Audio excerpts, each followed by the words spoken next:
மஞ்சுமல் பாய்ஸில் நம்ம இந்த குணா குகையை பற்றி கேள்விப்பட்டிருக்கிறோம். அதாவது அந்த குணா குகை என்பது சாத்தானின் சமையலறை என்று அழைக்கப்படக்கூடிய டெவில்ஸ் கிச்சன் என்று சொல்லப்படுகிற ஒரு மோசமான ஒரு பள்ளத்தாக்கு மாதிரி அது இடம். ஆனால் அதில் மனிதர்கள்லாம் போக முடியாது. ஆனால் அங்கே வௌவால்கள் நீண்ட காலமாய் குடியிருக்கின்றன.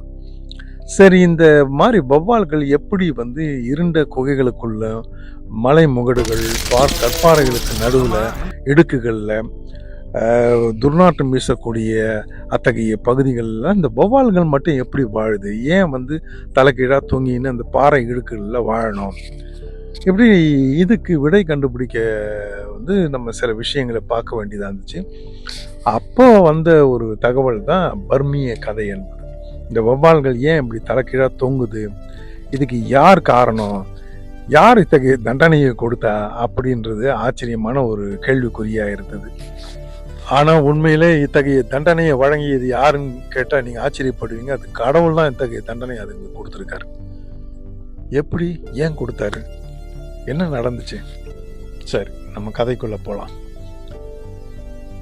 காடு யாருக்கு சொந்தம் அப்படின்ற ஒரு கேள்வியில் ரெண்டு இனங்கள், பறவை இனங்களும் விலங்கு இனங்களும் கொடி பிடிச்சிட்டு நிற்கிது.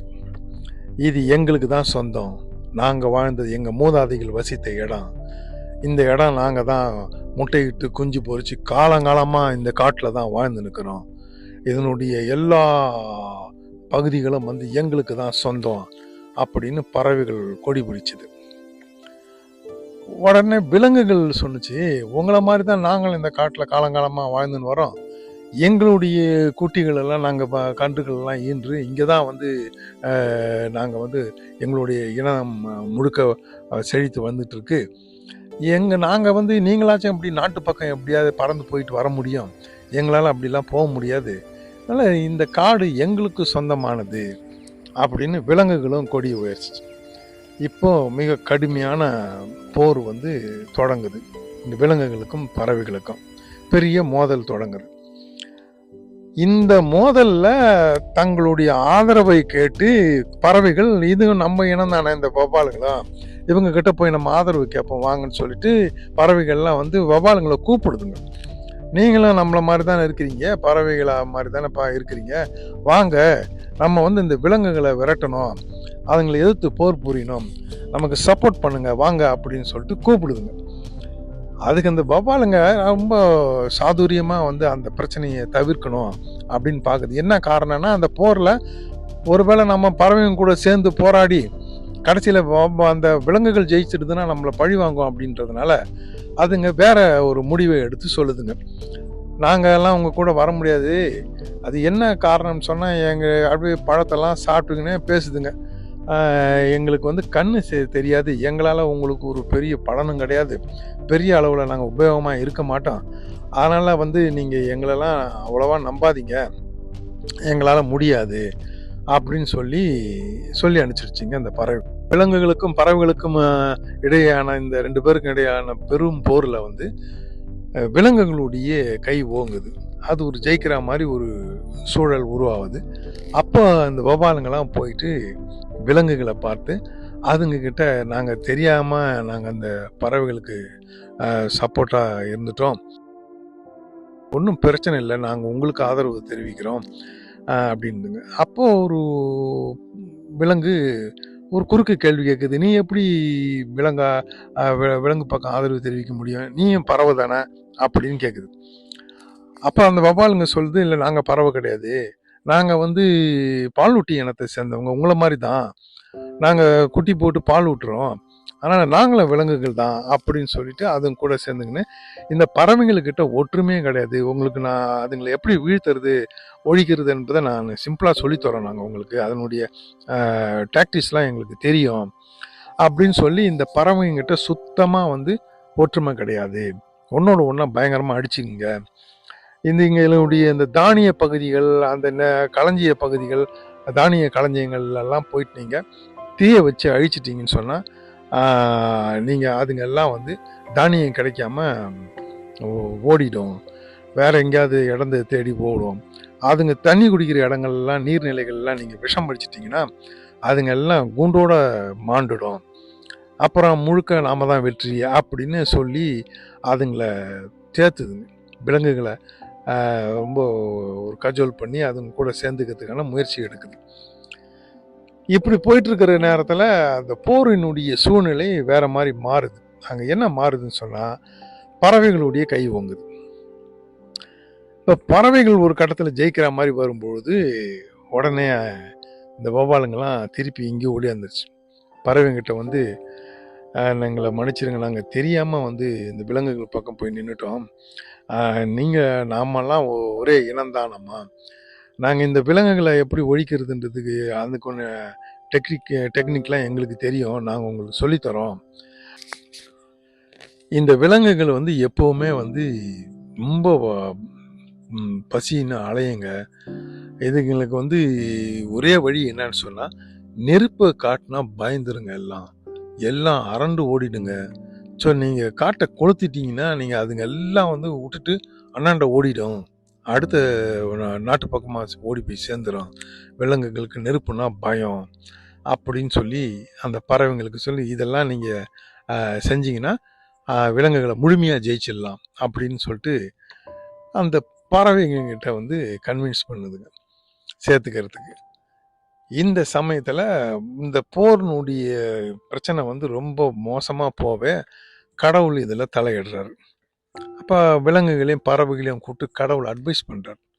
அவர் என்ன சொல்கிறாருன்னா, காடு என்பது எல்லோருக்கும் பொதுவானது.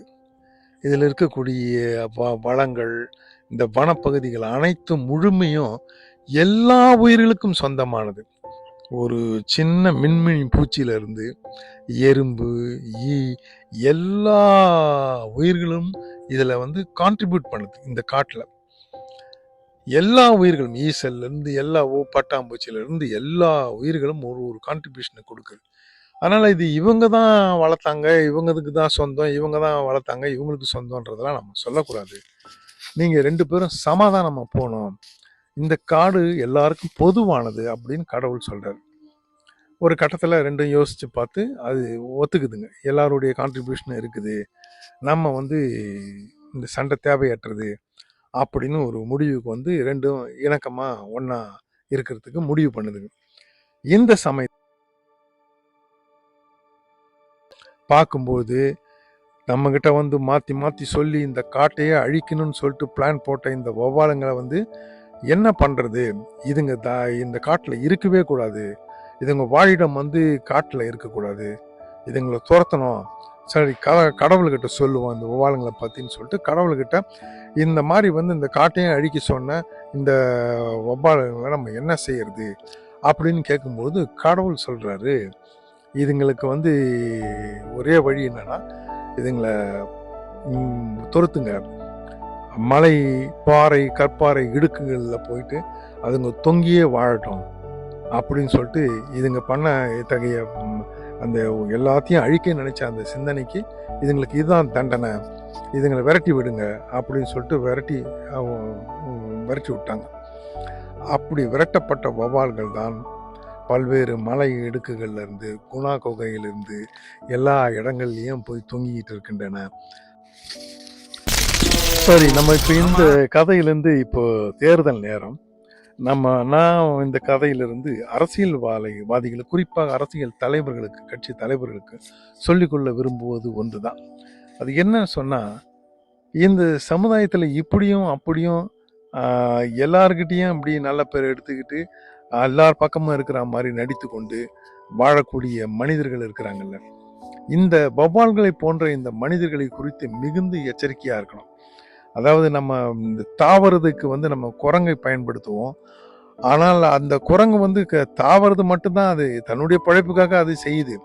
ஆனால் இந்த வௌவால்கள் இந்த பக்கம் நின்னா அந்த காட்டை அந்த இடத்தைய அழிக்க சொல்லுதுங்க, அந்த பக்கம் போய் நின்னா இவங்கள அழிக்க சொல்லுதுங்க.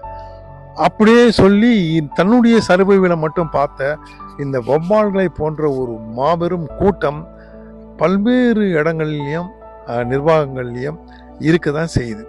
ஆனா இந்த கடைசி வரைக்கும் இந்த வௌவாலுங்க தான் சந்தோஷமா இருக்குது, நல்லா இருக்கு.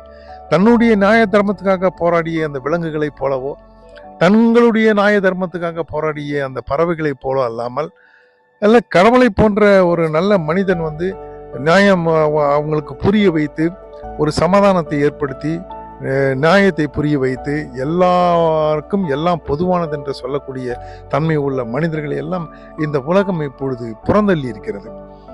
இப்பொழுது வௌவால்களை போன்றவர்கள் தான் இந்த உலகத்தில் வாழக்கூடியவர்களாக இருக்கிறார்கள்.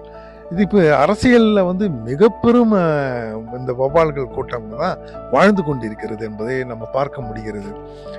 ஆகவே இந்த மனித சமுதாயத்தில் இந்த வௌவால்களை போன்ற தன்மை உள்ள மனிதர்களை எந்த கடவுள் வந்து மரத்துலேயும் மலை இடுக்குகள்லையும் பாறைகள்லையும் பாதாளங்கள்லையும் தொங்கி போய் வாழுங்கன்னு சொல்லக்கூடிய தண்டனை வழங்குவார்?